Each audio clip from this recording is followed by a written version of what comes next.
Assalamualaikum warahmatullahi wabarakatuh. Perkenalkan, nama saya Wida Irawati. Saya Dian Parana Faison. Di sini kami akan mempresentasikan paper geografi yang berjudul Karakteristik Imigrasi Berasal dari Madura.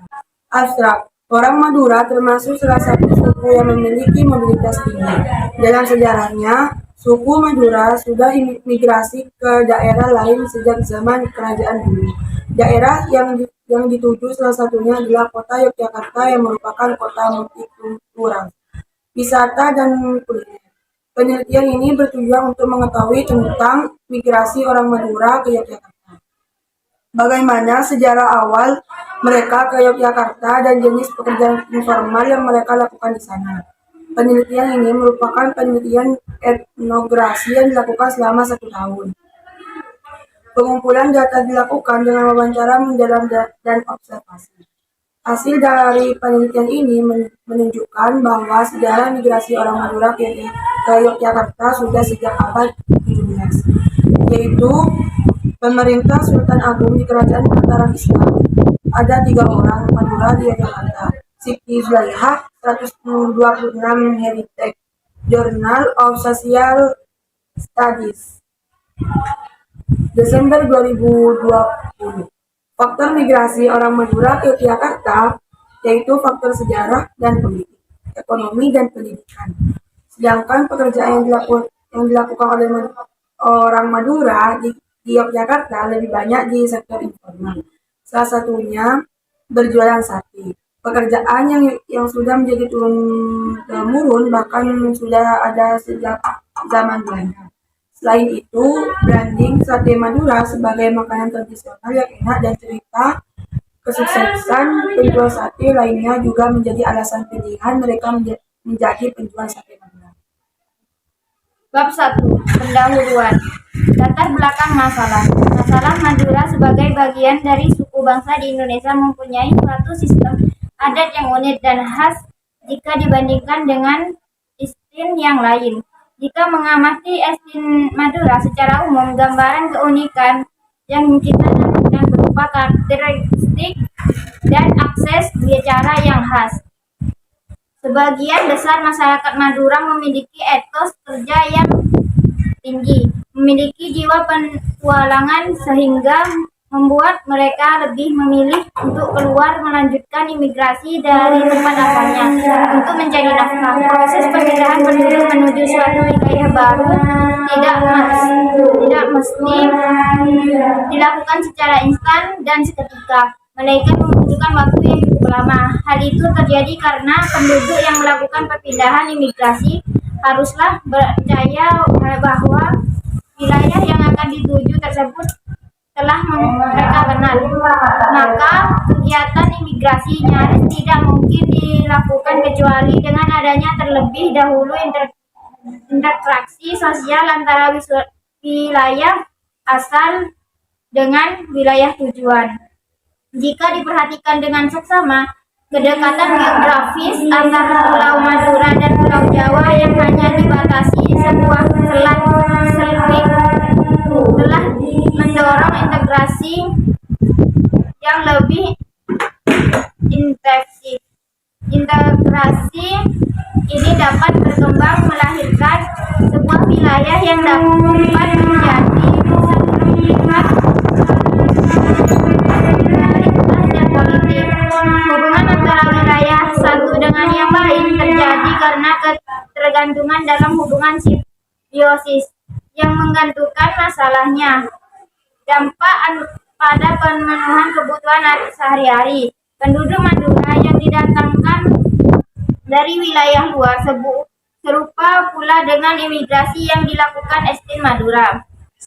Maka diawali dengan integrasi terlebih dahulu dengan wilayah di luar pulau mereka. Catatan yang ada memberitahukan kepada kita bahwa integrasi etnis Madura khususnya dengan pulau di sekitarnya.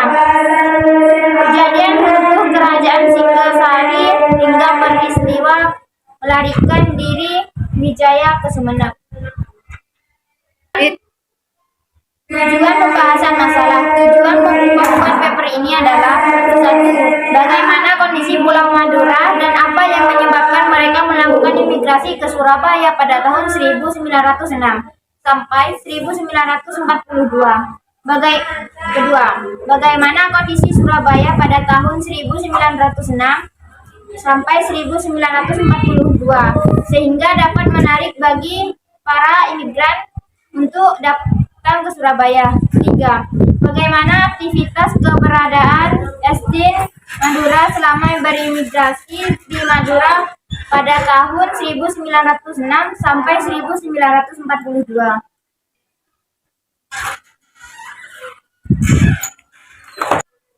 Bab 2. Pembahasan.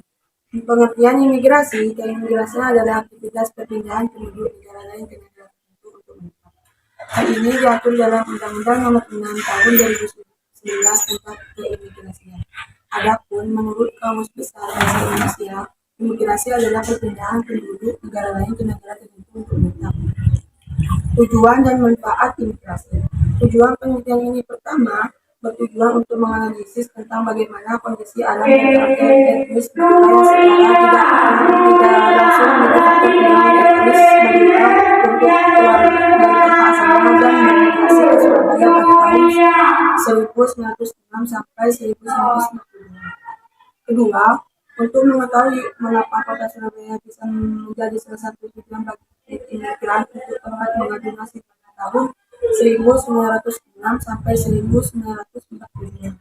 Ketiga, untuk menganalisa bagaimana strategi adaptasi yang dilakukan oleh etnis Madura yang menjadi imigran baik untuk beradaptasi dengan lingkungan yang baru maupun beradaptasi dengan etnis asli di lingkungan yang baru pada tahun.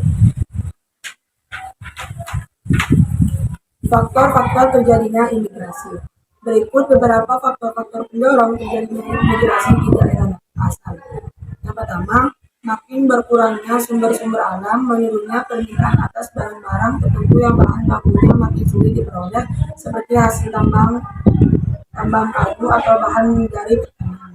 Kedua, menyempitnya lapangan pekerjaan di tempat asal akibat masuknya teknologi yang menggunakan mesin-mesin. Ketiga, adanya tekanan-tekanan atau diskriminasi politik, agama, suku di daerah asal.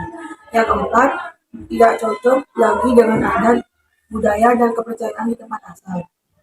Yang kelima, alasan pekerjaan atau perkawinan yang menyebabkan tidak bisa mengembangkan karir. Yang keenam, bencana alam, baik banjir, kebakaran, gempa bumi, musim kemarau panjang, atau adanya wabah penyakit. Kebanyakan migrasi dilakukan guna mendapatkan kesejahteraan yang lebih baik lagi dibanding daerah asal. Selain faktor pendorong yang menyebabkan maraknya migrasi, daerah tujuan juga mengambil bagian yang penting sebagai salah satu faktor terjadinya migrasi. Berikut beberapa faktor-faktor penarik yang mendorong terjadinya imigrasi. Yang pertama, adanya rasa superior di tempat yang baru atau kesempatan untuk memasuki lapangan pekerjaan. Yang kedua, kesempatan pendapat dari pendapatan yang lebih tinggi. Yang ketiga, kesempatan pendapatan pendidikan yang lebih tinggi.